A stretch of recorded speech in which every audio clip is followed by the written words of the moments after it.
Elise Warren, the owner of a popular cafe chain, never expected to be treated as an outsider in her own business. Yet one day, that's exactly what happened.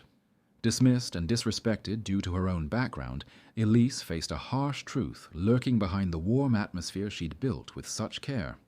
What she did next will leave you stunned and inspired. Want to hear how Elise transformed her cafes and see the incredible changes that followed?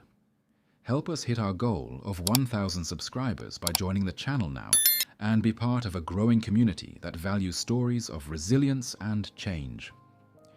Elise Warren had spent years crafting a unique identity for her boutique cafes, each one more than just a place to sip coffee, but a vibrant hub where stories were exchanged and dreams were sparked. Yet one brisk autumn afternoon, life handed her a twist no business training could have prepared her for.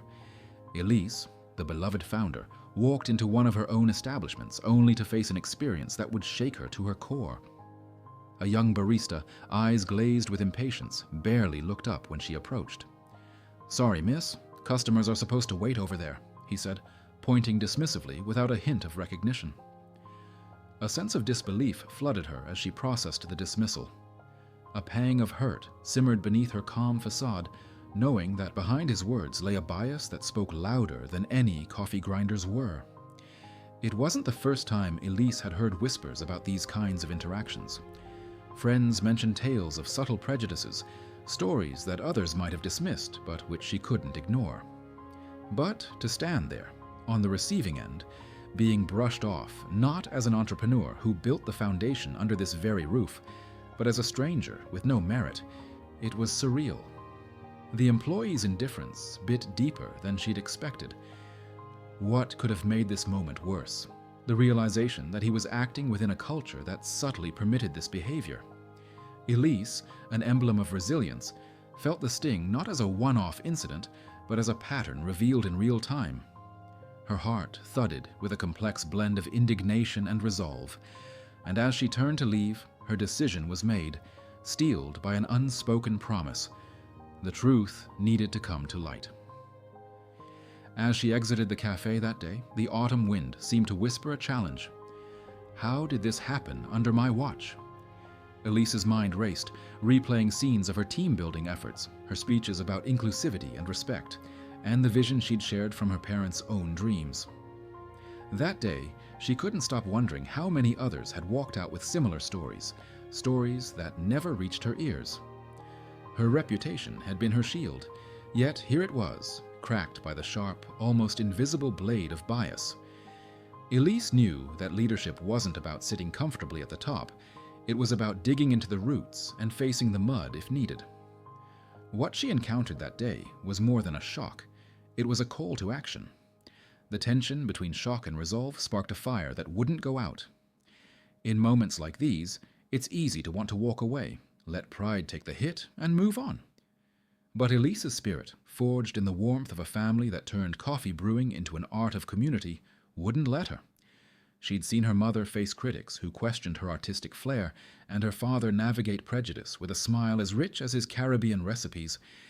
They didn't just run a cafe, they made it a beacon of resilience. Elise took a breath, remembering those stories, those faces, and whispered under her breath, "This is far from over."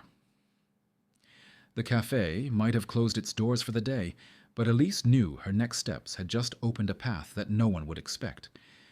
Elise's passion for coffee was more than just a business venture. It was a lifeline woven through her earliest memories. The cafe her parents owned wasn't just any corner spot. It was a living, breathing entity that radiated love and connection. Her mother, an African-American artist with a voice as powerful as her brushstrokes, filled the space with songs that wrapped around customers like a warm blanket. Her father, an immigrant chef whose Caribbean roots whispered through the rich, spiced scents of the kitchen, infused every dish with stories of home. "Every cup tells a tale," he'd say, sliding a mug across the counter with a wink. Young Elise would watch, eyes wide, absorbing each exchange like a lesson in humanity. The cafe was more than just a backdrop. It was an incubator of resilience. Elise's parents faced their share of uphill battles, prejudices that sometimes crept in like uninvited guests. But her mother's laughter, bold and defiant, would fill the room, transforming any tension into camaraderie.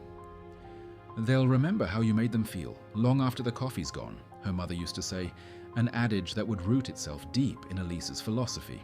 Customers of all kinds, teachers, artists, construction workers, found solace in that cafe, not just for its brews, but for its embrace. Watching her parents juggle both love and livelihood taught Elise more about leadership than any textbook ever could. Elise's early days were spent flitting between tables, drawing on napkins, and learning the subtle art of reading people. She'd see the weary eyes of those who'd been unseen elsewhere light up at her father's jokes or her mother's warm questions. It was here that she discovered that a true leader doesn't command respect with titles, but earns it through presence, empathy, and consistency. The joy, the struggle, the long nights where her parents whispered plans after closing, all of it molded her into someone who understood that resilience wasn't just a trait, but a practice.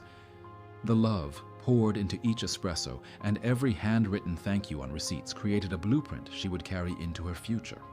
When Elise took the leap to expand that single cafe into a beloved chain across the Midwest, she carried these lessons as her compass. Her parents' voices were there, echoing in every new decision, in every new hire. She believed that a cafe should be more than just four walls. It should be a testament to belonging, where every corner tells a story and every patron feels like family. But as she'd soon learn, even the strongest roots needed tending. The warmth and resilience her parents had instilled would be the very foundation she'd need when facing challenges that reached far beyond the aroma of roasted beans. Little did she know, the real test was yet to come, waiting in the clatter of dishes and hurried footsteps of a bustling urban cafe. Elise couldn't shake the gnawing feeling that something was off within her network of cafes. Whispers had reached her ears, stories of favoritism and a quiet hierarchy that contradicted everything she stood for. She needed to see it for herself, firsthand. So, with a blend of determination and nerves, she transformed into Lena Morrison, a new barista with a fresh face and an unassuming demeanor. The disguise was simple, a casual ponytail, minimal makeup, and an apron tied securely at her waist. The heart of the bustling city cafe swallowed her in a symphony of clinking cups and murmured orders. The moment she stepped behind the counter, she was no longer Elise Warren, visionary owner. She was Lena, the novice barista ready to observe the heartbeat of her creation. At first, the job felt almost nostalgic, reminiscent of her teenage years helping her parents. But as the days passed, it became clear this wasn't the warm, inclusive space she remembered. Elise watched with a heavy heart as certain employees, particularly those of color, were relegated to the least rewarding tasks, cleaning counters, mopping spills, and preparing orders, but rarely interacting with customers. Conversations between staff would hush when a senior figure passed by, replaced by strained smiles. It wasn't long before Elise spotted the root of the tension. Stephen Brandt, the cafe manager. Tall and impeccably dressed, he wielded his authority with an air of casual superiority. His smile never reached his eyes, and his subtle jabs always landed with precision. One morning, Elise's observations turned painfully personal. "Lena, can you please stop dragging your feet? We're not here to daydream," Stephen snapped, his voice slicing through the morning rush. The rebuke was uncalled for, and the knowing glances shared among the other baristas confirmed it wasn't a first. Elise forced herself to bite back a retort, reminding herself of her mission. The sting of his words wasn't what hurt most. It was the realization that this was the daily reality for many who stood where she now did, wearing that same worn apron. The truth settled like a bitter brew. The cafe's celebrated image was hiding an undercurrent of inequality. Each shift sharpened Elise's awareness. She noticed how Stephen's tone changed when speaking to staff who matched his own background, cordial, with praise handed out like sugar cubes. Meanwhile, others, like herself as Lena, bore the brunt of his impatience and thinly veiled disdain. One night, after another instance of Stephen's favoritism on full display, Elise sat at a corner table after hours, the clatter of closing echoing around her. Her heart was heavy, yet resolute. She knew the time for observation was nearly over.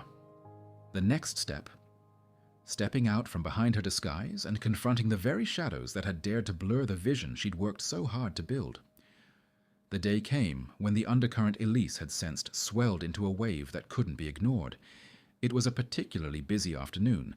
The cafe was alive with a medley of chatter and the rhythmic hiss of the espresso machine. Elise, still wearing the identity of Lena, worked steadily through orders when she made a minor slip, an accidental spill while reaching for a cup. Stephen's voice sliced through the atmosphere like a sharp blade. "Lena, this isn't amateur hour." His eyes narrowed, laced with irritation, as a few customers turned to watch. The scornful emphasis wasn't just a reprimand. It was a show of power. For a moment, time seemed to freeze, and Elise could feel the embarrassment crawling up her neck. It wasn't just about a spill. It was about control, about reminding everyone where they stood. The silence that followed was a painful kind, the sort that screamed louder than words. Elise noticed the sidelong glances from her co-workers, some sympathetic, others resigned. It hit her then, more viscerally than before, that this was their normal. A string of passive-aggressive comments, masked in professionalism but stinging nonetheless, was woven into their daily fabric. Stephen, with a smirk that spoke volumes, turned back to his paperwork, confident that he'd established his dominance yet again. Elise swallowed hard, fighting the impulse to react as the owner she was, not the barista she appeared to be. But beneath the practiced stoicism, a decision crystallized. Enough was enough. The reality she'd unearthed wasn't just a blemish. It was a flaw in the foundation. Later, as the shift wound down, Elise found herself replaying the scene over and over, each iteration sparking more anger and urgency. Her hands still trembled with the aftershock, but beneath that, resolve churned like a storm. She had built this cafe empire on principles she believed were inviolable: unity, opportunity, and mutual respect. Yet here she was, in one of her own establishments, facing a truth she could no longer ignore. A culture that had allowed subtle discrimination to simmer unchecked. Her heart ached not only for herself, but for every employee who had felt that sting and stayed silent, believing that was the price of their paycheck. That night, Elise left the cafe, her steps heavier than they'd ever been. The bright lights of the city glistened on the wet pavement, mirroring her tumultuous thoughts. She knew what came next would be more than just a confrontation. It would be a reckoning. To preserve what her parents had instilled in her, and to honor the resilience of those who kept showing up despite everything, changes had to be made, and they had to start with her. The time for observation was over. It was time to unveil the truth, not just for herself, but for every person who'd ever felt their worth diminished by someone wielding misplaced power. Tomorrow, Lena Morrison would disappear, and Elise Warren would return, ready to take back what was hers.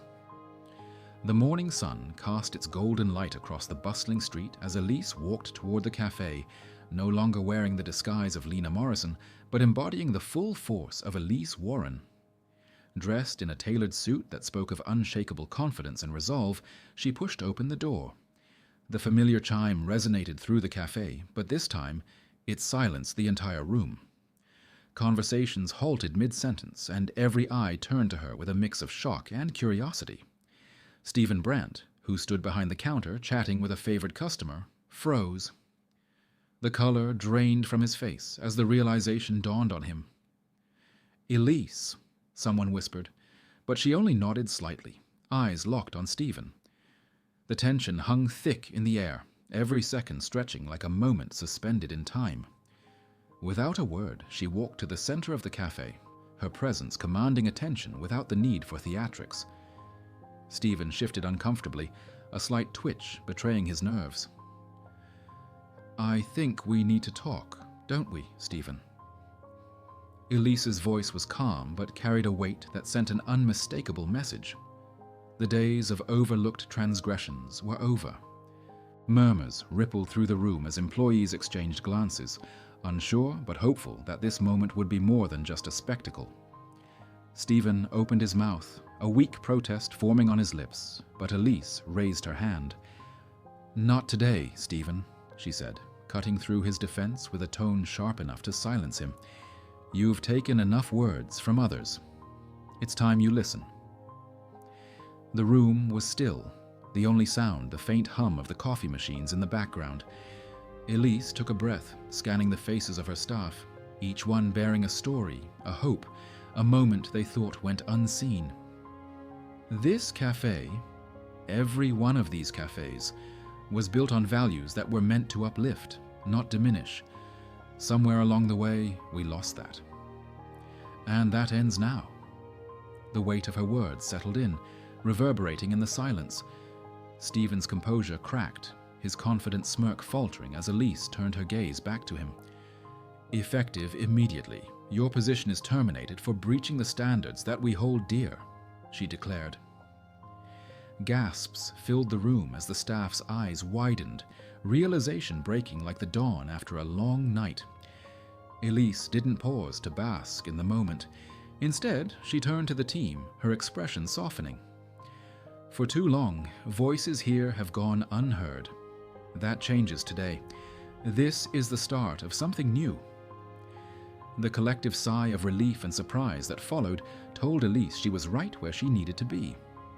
The path forward was clear, and now it was time to walk it with those who deserved a seat at the table. The days that followed were a whirlwind of transformation. Elise's first move was to assemble a council, not of top-tier executives, but of long-standing staff members and fresh faces from outside the cafe network, advocates who knew the language of empathy and had first-hand experience navigating workplace inequality. This diverse council wasn't just a statement, it was the backbone of a new chapter. Elise stood before them during their inaugural meeting, the room charged with anticipation. "We're here not to plaster over cracks," she began, her voice steady but passionate, "but to rebuild the very foundation so that no one here has to feel less than they are ever again." Every policy was examined under a magnifying glass, from the way shifts were assigned to the process for promotions. Training programs were rolled out across all locations, focusing on cultural awareness, recognizing implicit biases, and fostering an environment where mutual respect wasn't just an aspiration, but a baseline expectation. Elise knew these changes couldn't be empty promises or fancy words pasted on walls. They had to be lived, felt, and seen in action. Employees shared ideas openly, some hesitant at first, but soon realizing their opinions were not only welcomed, but valued. The change was palpable, sparking a newfound energy in the spaces that had once felt strained. Stephen's departure was only the start. The real work lay in nurturing trust and proving that the cafe chain was more than a business. It was a community. Elise encouraged stories to be shared, moments of struggle to be aired without fear of reprimand. "No voice is too small," she reminded her team during a company-wide call, and it resonated. Staff, who had once operated in quiet resignation, began to speak up, sharing insights and anecdotes that helped shape the new policies. Promotions were reevaluated not just for tenure, but for potential, fairness, and the unique contributions each person brought to the table. Slowly, the once hidden voices began to sing in harmony, crafting a new narrative for the cafe's future. Customers, too, began to notice. The atmosphere shifted as the cafes once more became the warm havens Elise had envisioned all those years ago. Regulars lingered longer, and new faces returned, drawn by the sense of belonging that radiated from both behind and in front of the counter. Elise stood at one cafe on a sunny afternoon, watching a barista laugh freely with a customer, while another employee, who had been quietly overlooked in the past, now took the lead in running the shift. The journey wasn't over, but it was well underway. The road to change, she realized, was not just about acknowledging the wrongs, but committing to a future that promised growth for everyone. And with that, the spirit of her parents' first cafe lived on, now carried by many hearts and many hands. The journey Elise embarked on became more than just a tale of corporate redemption. It was a testament to the power of confronting uncomfortable truths. In the months that followed, the cafes thrived not just in business, but in spirit. The changes resonated beyond the walls of each location, sparking conversations in neighborhoods and communities that had once been indifferent passers-by. Parents pointed out the diverse team with pride to their children, customers lingered to share their own stories with staff, and local papers featured profiles on the cafe that dared to reinvent itself not just once, but as many times as needed to uphold integrity. Elise knew she hadn't just saved a brand, she'd renewed a legacy. Each cafe became a hub for discussions, workshops, and open forums where employees shared their experiences and learned from one another. Elise herself attended these events, not as a figurehead, but as a participant eager to listen. "True leadership means showing up, even when it's messy," she said during one such gathering, her voice filled with the warmth and earnestness of someone who had walked through fire and came out wiser. The baristas, shift leads, and even the new hires carried this mantra forward. The sense of trust rebuilt through these efforts was not just a fleeting victory, it became the essence of the company's renewed identity.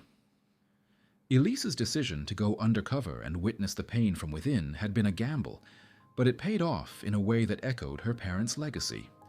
The once unspoken stories of inequality were now shared with the dignity they deserved, transforming into fuel for a culture centered on accountability and compassion. This journey also spread ripples into the wider community, inspiring other local businesses to evaluate their practices. People started saying, "If a cafe can do it, why can't we?" Elise would smile at the thought, knowing that her parents' voices had sparked a movement. The memory of her father's jovial, "Every cup tells a tale," was now woven into a larger story, one of hope, transformation, and unity. But Elise knew this was not the end. The path of renewal wasn't a one-time detour. It was an ongoing commitment. She often reminded her team that progress wasn't linear, and setbacks were inevitable. The real test of growth would come not just in the grand gestures, but in the small, consistent choices made every day. Elise closed a company-wide letter one evening with the words, "Keep challenging what's normal. Keep listening, keep learning, and most importantly, keep holding each other up." And as she clicked send, she felt the kind of satisfaction that her parents once felt when they closed their cafe after a busy day. Not just tired, but fulfilled, knowing that the world was a little brighter because of it. Moral of the story. Elise's story is more than a tale of personal triumph. It's a lesson in courage, humility, and the relentless pursuit of integrity. It reminds us that true leadership doesn't just show up when things are easy. It emerges when challenges test your core values. So, what would you do if faced with a hidden truth that threatened to undo your life's work? Elise's journey shows that real change starts with the willingness to listen, act, and inspire those around you to do the same. It's a call to look deeper, challenge norms, and lead with both heart and action. What lessons can you take from Elise's transformation? Have you ever faced a moment where standing up for what's right required more than just words? Share your thoughts in the comments below and join the conversation. And if you found this story inspiring, don't forget to click the next video to see more stories of resilience and leadership.